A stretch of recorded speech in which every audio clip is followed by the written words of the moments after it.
Ara, aquí se'ns demana que dibuixem una taula, de manera que vindrem a insertar taula, ja hem provat amb aquestes dues opcions i ara utilitzarem la de dibuixar. El primer que farem és fer una mica d'espai perquè no ens agafi aquest text dins la taula, simplement clicar en intro, i ara ja podem venir a taula, dibujar taula i ens apareixerà, veiem, que el ratolí ara té aquesta forma de llapis.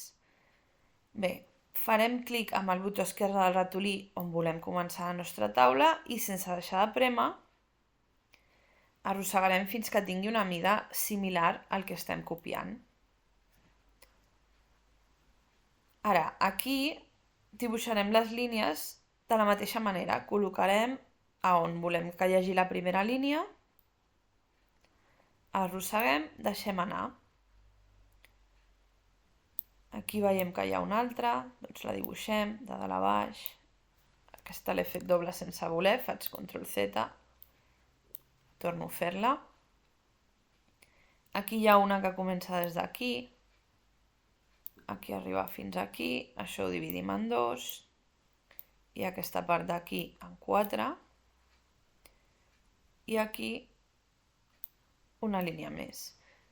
I ja ho tenim. És anar copiant, sí que és cert que requereix una miqueta de pràctica al principi, que pot no quedar exactament idèntic, però bueno, és anar provant a familiaritzar-se amb aquesta eina de llapis.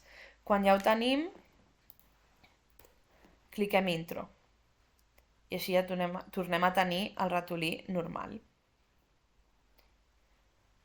Vale? Si volguéssim també podríem modificar les vores, posar-les una mica més gruixudes, en negre, igual que ho hem fet abans perquè s'assembli més.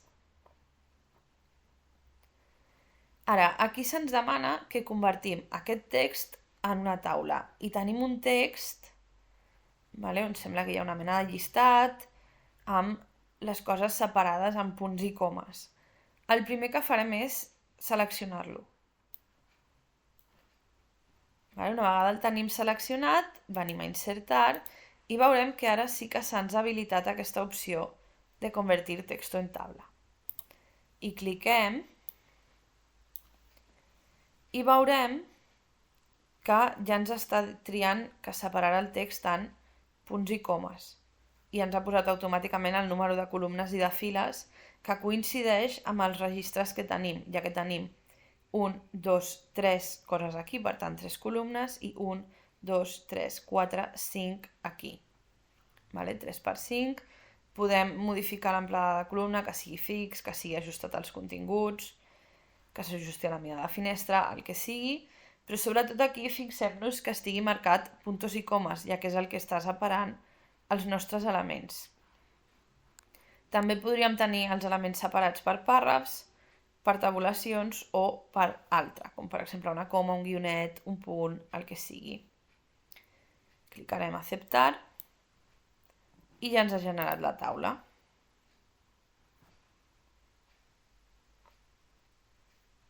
Ara anem a fer el mateix de convertir un text en una taula, però aquí haurem de fer algunes coses abans. El primer de tot és que veiem que no hi ha encapçalat, per tant li podríem posar. Si llegim aquest text veurem que el que tenim és títols de llibres, autors, editorial i preu. Per tant podríem escriure aquest encapçalat. Seria títol. De moment no poso separacions, després triarem una per tot.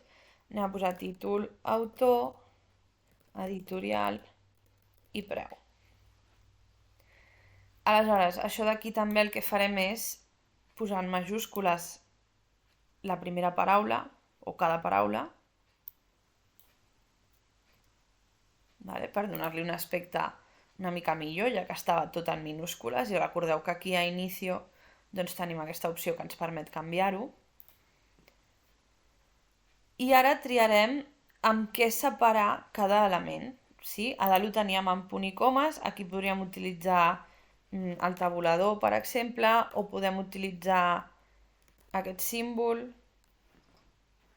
Podem triar el que sigui, però l'slash, per exemple, però aplicar el mateix en tot. Anem a triar l'slash.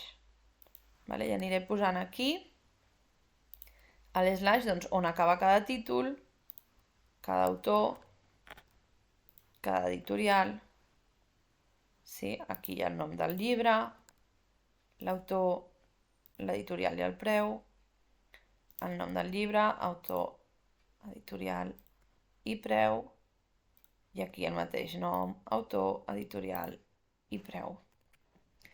Ara que jo tinc això amb un títol, diguem, un encapçalat, i tinc tots els elements que aniran a cada cel·la separats per un símbol, en aquest cas l'slash, el de dividir, vinc a insertar, tabla, convertir texto en tabla.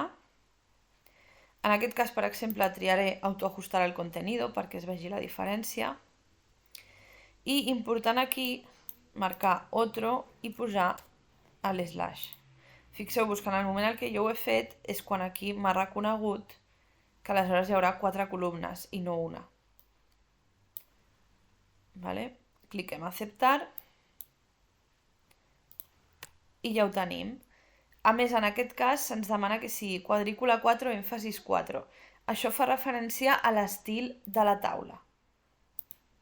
Per tant, ens col·loquem en aquesta taula, disseny de taula, aquesta secció estilos de taula, cliquem a la fletxeta i ens demana quadrícula 4. Vale? Quadrícules són aquestes, tenim quadrícula 1, quadrícula 2, 3 i 4, i ens demana també èmfasis 4, aquest és èmfasis 1, èmfasis 2, èmfasis 3 i èmfasis 4. Vale? Recordeu que deixant el ratolí a sobre sense clicar veiem els noms de les coses. La seleccionem i ja ho tenim.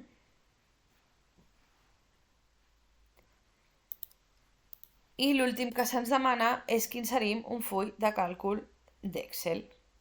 Vale? El que farem és venir a insertar i hoja de cálculo de Excel. Què és el que ens diferencia això de les taules que hem posat anteriorment?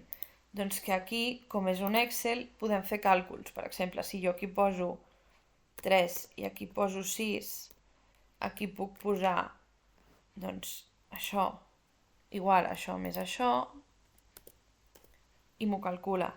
Cosa que aquí no. Si jo aquí, pel que sigui, posés 10 i aquí intentés sumar aquest, que no me'l deixa ni seleccionar, fer qualsevol tipus de suma o el que sigui, doncs evidentment no m'ho fa.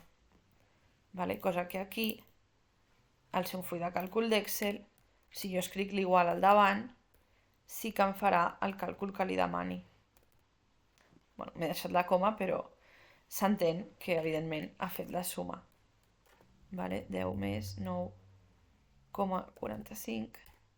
I aquí sí que ens ho fa.